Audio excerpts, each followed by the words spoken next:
and with the bus you're off-grid, you're independent, you don't need anything. I can't think of a better way of traveling or of exploring the world.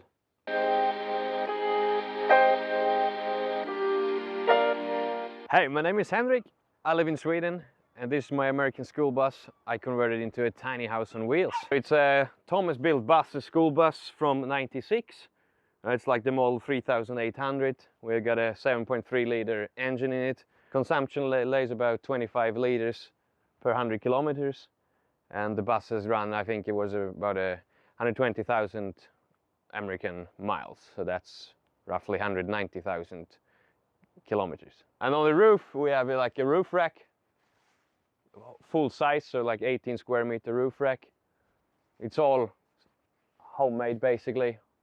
And the roof rack was one thing one of the first things I did, because it's, you know, bolted through the whole construction of the bus. And then we insulated and dragged like electric hoses and all these kind of things. Here we can plug in shore power, which we almost never do in the summer at least, but that's good to have. Main battery of the bus. Here raised the windows. The original windows go to here, so I have some sheet metal bolted on, and I took some rivets and glued them on. We have double insulated glass all over the bus. This window you can open. Here we have window blinds basically, which is just took out the old window, put sheet metal over, insulate from the back. Here we have the door for our cassette toilet. Here we have our water tanks we can fill up, and basically this is called like the service side, I say, because it's not that pretty. We have a lot of windows that are blanked out, and we have all the service doors, the heater, the electric, the water, the toilet, all these kind of things are on this side. Therefore we can use the other side to hang out there, set a table, sit there and enjoy when we're outside of the bus. So here we have the roof rack. It's roughly 18 square meters big. We have 2 solar panels. They're each 400 watt of solar. I have 1/3 at home, but as it was this summer, we don't need more than that actually to charge the batteries up. We should have a tilting maybe next year, but other than that, it runs very smoothly actually. 2 roof hatches. They're like marine roof hatches, aluminium, very robust, watertight. They're like 50 times 50 centimeters, so it's big enough to jump out. Here's the bed, here's the kitchen. So in both locations you can actually climb through the roof if you want to go up from the inside. Here's the like chimney or flue pipe from the fireplace that you can also take away and put like a lock on top for driving, or for the summer we don't have this flue pipe on because it makes the bus even higher. And here we just have some space to hang out. We have sometimes roof rack up here, kayaks, stand-up boards, all these kind of things you might need someday. So in the summer when we had the roof tent on, it was pretty cool because it folds out basically to here, and you have, yeah, I don't think there's someone else who has a roof tent this high up on the vehicle. But that's kind of cool, and it's a nice feeling sleeping outside on top of the bus. Here we have like the garage, I call it. I use the bus also to get out to do some work and some jobs, so I bring all my tools often. When we go camping or just on holidays, we just have our stand-up boards when they're not blown up, or chairs and tables, and all these kinds of some firewood. And here we also have the gas bottles. So it's just for storage. It's a nice little compartment to store all things you don't want to have inside actually. And here in the middle, that's under the bed, you have 2 of the water tanks, even with like a T connection, so you can even empty them here if you want to drain them completely. How much water do you have? That's like 400 liters fresh water.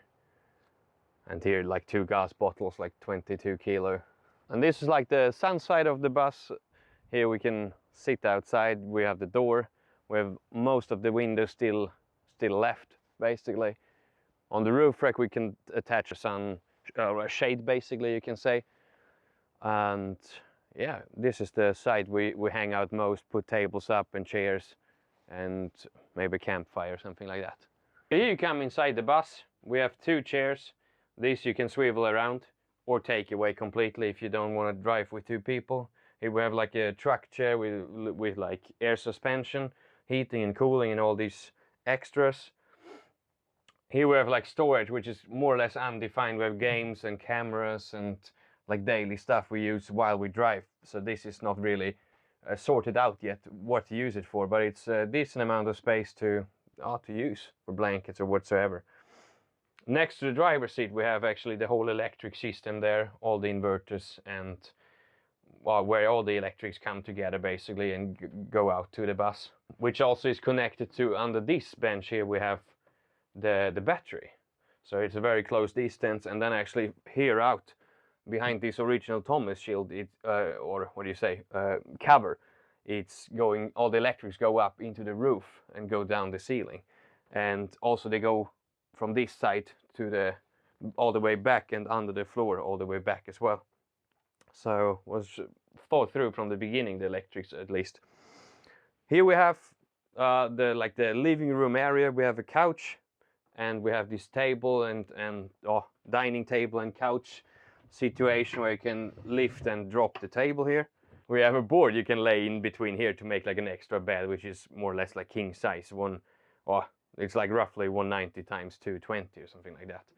So this is really big extra bed for guests. How big batteries and what type of batteries do you have? We got a lithium battery, of course, and it's 144 ampere hours, and the whole system is 48 volts. So that brings us to more than 7 kilowatt in power storage basically.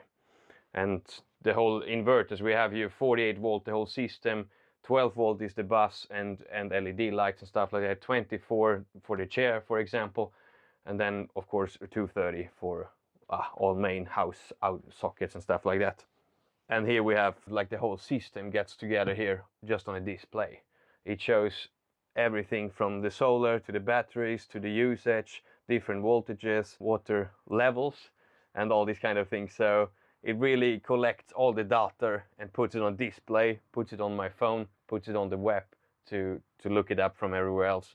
And here we have a little diesel heater next to it, which just complements all the other heating sources which we have. For example, we have floor heating in the middle here, in the middle aisle. It's electric floor heating just to heat up the floor basically. It's not to heat up the room, it's to heat up the floor and give a nice like cozy feeling basically.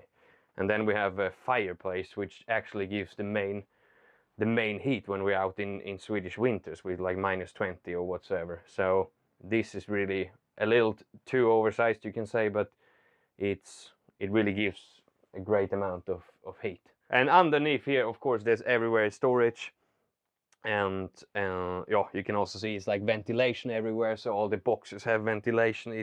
It's nothing locked in together to avoid any kind of condensation and any kind of moisture that gets stuck anywhere. So it's ventilated and dried. Underneath here we have like a little trash bag or trash container and all the pots and pans. Underneath here we have the water heater. It's like a diesel instant diesel. It's a gas instant water heater. So it's like 5 seconds and you have hot water, which I'm very happy with, and the consumption is very, very low as well. Then we have all kinds of plates and bowls, all kinds of kitchenware, a rather big sink, and yeah, this wall you can also show, maybe it's like a epoxy end grain wall you call it. It's basically oak cut up in slices and glued onto a wall, and then you kind of cast it with epoxy, so it gives like this shiny look. It's watertight, it's airtight, and we can even show we have a little light here to display. That's just to like a little interior thing, but we have like card games and some small plants, and it gives a rather nice look. This side of the bus, here we have also 2 windows you can open. All the other windows are actually fully glazed in, so because we have 2 roof hatches, 2 windows to open the main door and the driving window, so we get absolutely enough ventilation in the bus. Here we have like the kitchen area. It's a massive stove. Here for example we have like some spices and stuff like that. All the furnitures, all the drawers, all the fronts are built basically by me. Huge stove, big oven you can say, and what is that, a half-size fridge basically. Big enough for us. It lasts a week or two, something like that. Up here we have basically storage, just food and all kinds of different kitchen utensils, you can say. And yeah, here we have the bathroom, toilet and shower. Yeah, it's not the biggest space, but I mean, we don't spend too much time in here, so we decided to have more space for the living room and more important areas of the bus. We have a fridge, that I said, and here it's basically like here we have all the clothes. So if you want to dress, you also can just open the door and you have some kind of dressing room privacy-ish. Here we have all the more kitchen utensils, you could say, like knives and pots and glasses and cups like that. Here we have another storage for toiletries, bathroom essentials.